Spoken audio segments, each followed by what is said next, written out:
శ్రావణ పౌర్ణిమ హయగ్రీవ జయంతి. సకల విద్యాధినాథుడైనటువంటి హయగ్రీవుణ్ణి ఆనాడు ఆరాధించడం అనేటువంటిది అత్యంత విశేషం. పిల్లలలో మేధాశక్తి పెరగాలన్నా, మన పిల్లలు అద్భుతంగా రాణించాలన్నా, వాళ్ళ యొక్క స్థిరత్వం అంటే ఉద్యోగంలో కావచ్చు, విద్యలో కావచ్చు, ఇవన్నీ కూడా స్థిరంగా ఉండాలంటే హయగ్రీవుడి యొక్క పరిపూర్ణ అనుగ్రహం అవసరం.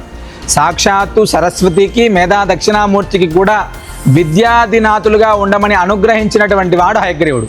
అలాంటి హయగ్రీవ ఆరాధన ఏ ఇంట్లో జరుగుతుందో, హయగ్రీవ ఆరాధన జరిగేటువంటి ప్రాంతంలో మన పిల్లల్ని ఎప్పుడైతే మనం పాల్గొనేలా చేస్తామో అత్యంత విశేషం. ఆ రోజు హయగ్రీవ నామాన్ని, హయగ్రీవ స్తోత్రాన్ని, హయగ్రీవ మహామంత్రాన్ని పారాయణం చేయడం అత్యంత విశేషం. పరమ పవిత్రమైనటువంటి భద్రాద్రి దివ్యక్షేత్రంలో కల్పవృక్ష నారసింహస్వామి వారి యొక్క దివ్య సన్నిధిలో అత్యంత విశేషంగా విద్యార్థుల కోసం విద్యా హయగ్రీవ హోమాన్ని, మేధాసూక్త హోమాన్ని చాలా వైభవంగా నిర్వహించడం జరుగుతుంది. అవకాశం ఉన్నటువంటి ప్రతి భక్తుడు మీ పిల్లల్ని తీసుకొని యొక్క హయగ్రీవ హోమంలో పాల్గొనండి. సకల శుభాలను పొందండి. సర్వే జనా సుఖినో భవంతు.